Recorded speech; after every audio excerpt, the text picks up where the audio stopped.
Luego hay algunas preguntas que son interesantes y polémicas, ¿no? Eh, Sobre todo en lo que es una pregunta que a mí me afecta como periodista especialmente, ¿no? Y es, ¿hay un doble rasero de medir el conflicto palestino con otros conflictos? Bueno, lo primero que hay que decir es que, aunque el conflicto palestino está todo el día en los medios, con justicia yo creo, Ucrania también lo ha estado durante un tiempo, ahora empieza a estar olvidado. La realidad es que en el mundo ahora mismo hay medio centenar de conflictos y que la mayoría pasan absolutamente desapercibidos y que los medios de comunicación los ignoran completamente.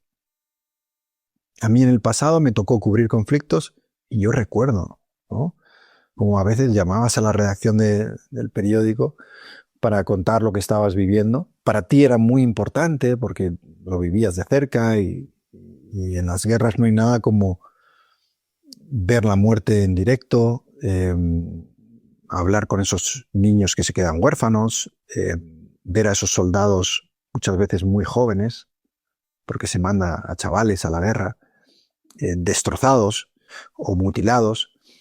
Y, y todo eso yo creo que es lo que te hace un poco quizá empatizar especialmente con lo que pasa, ¿no? Pero los que toman las decisiones editoriales en los periódicos, en las radios, en las teles, no están viendo la guerra. No están oliendo la pólvora. Ni escuchan los gritos de los heridos.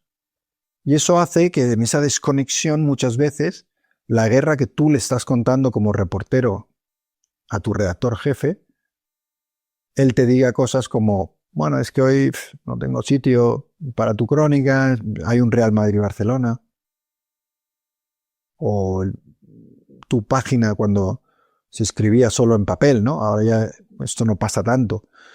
Pero muchas veces te decían, es que no hay sitio, ¿no? ¿Qué ha pasado y tal? No, es que es la pedida de mano de la infanta y tú te quedabas ahí con el teléfono colgado diciendo, ¿cómo? O sea, yo te estoy contando una guerra y tú me estás diciendo que no tengo sitio para mi crónica porque estás dándosela al fútbol y a chorradas de este tipo. Pero eso pasaba mucho y genera mucha frustración. Entonces, medio centenar de guerras, algunas cruentísimas como la guerra civil en Birmania, por ejemplo, un país que a mí me tocó cubrir a menudo. Quizá, y en uno de mis libros, ¿no?, El corresponsal, lo describo como el país más bello y más triste del mundo, porque lo es, quizá el país más bello en el que he estado y a la vez más oscuro, por esa guerra brutal que tienen y ese régimen militar que reprime a sus habitantes, ¿no? Entonces, Palestina y lo que pasa en Oriente Medio tiene una atención mediática más importante. Y eso hace que nos fijemos en lo que algunos de vosotros me decís es el doble rasero, ¿no? ¿Qué pasa? ¿Por qué los medios actúan de una manera u otra? Unos solo resaltando lo que les interesa, que en este caso puede ser las barbaridades cometidas por Hamás. Otros destacando solo la respuesta israelí. Y los dos, como si fuera un partido de fútbol, cada uno en una trinchera, manipulando muchas veces en favor de uno y de otros, sin contar toda la verdad del conflicto. Y en este mensaje por Instagram que me habéis enviado, por cierto, ya que estáis ahí, si queréis, os invito a seguirme en Instagram también, David Jiménez, el director, y será un placer también. Ahí anunciamos muchas veces los directos y todo lo que hacemos.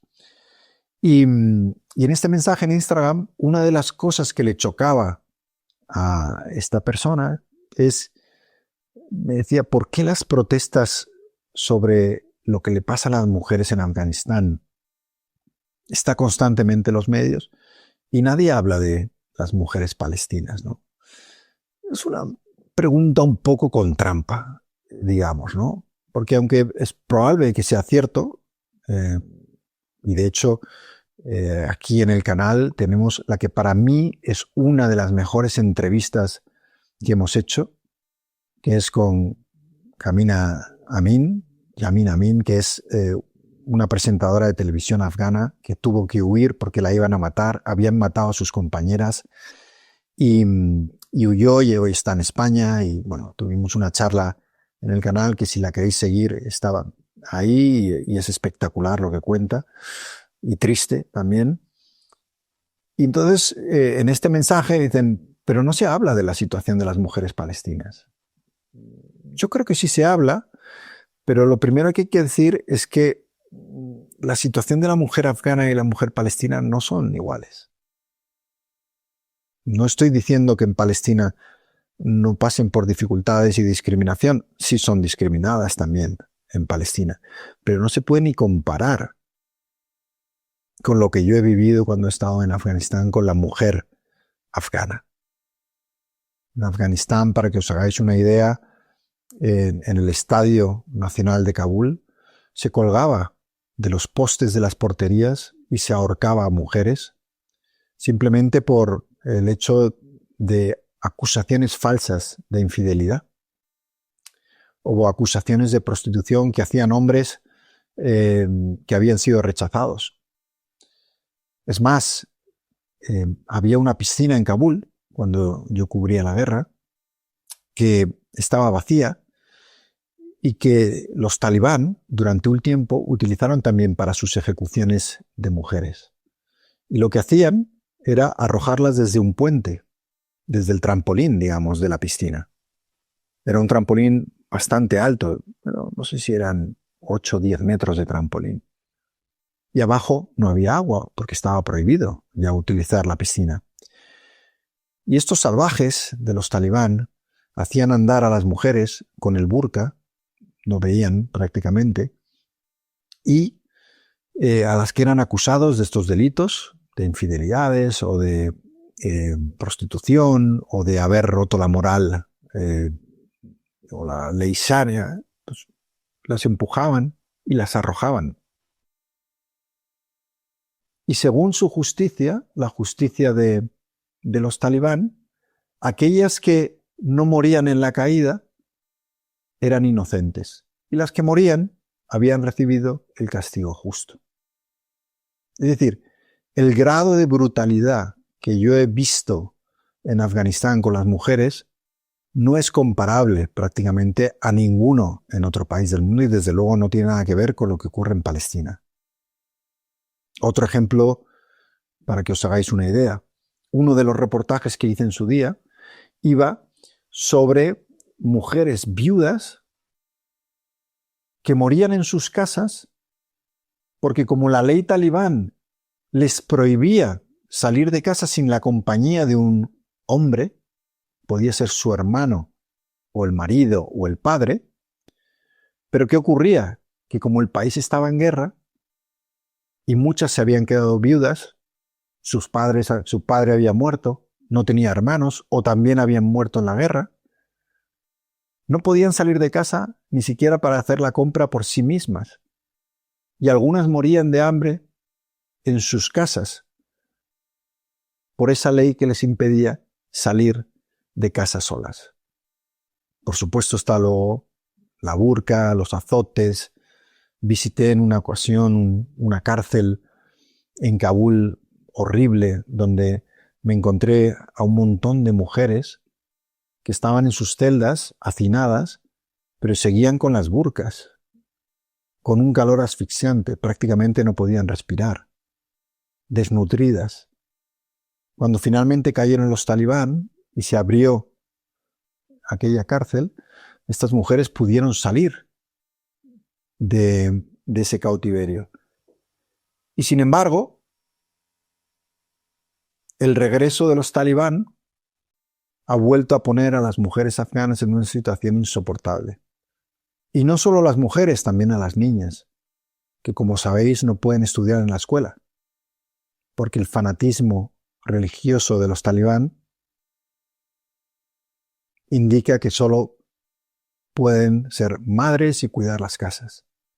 No pueden hacer absolutamente nada y ven como una amenaza a cualquier mujer que sepa leer, que sepa escribir, que sepa pensar por sí misma, para que no se rebelen,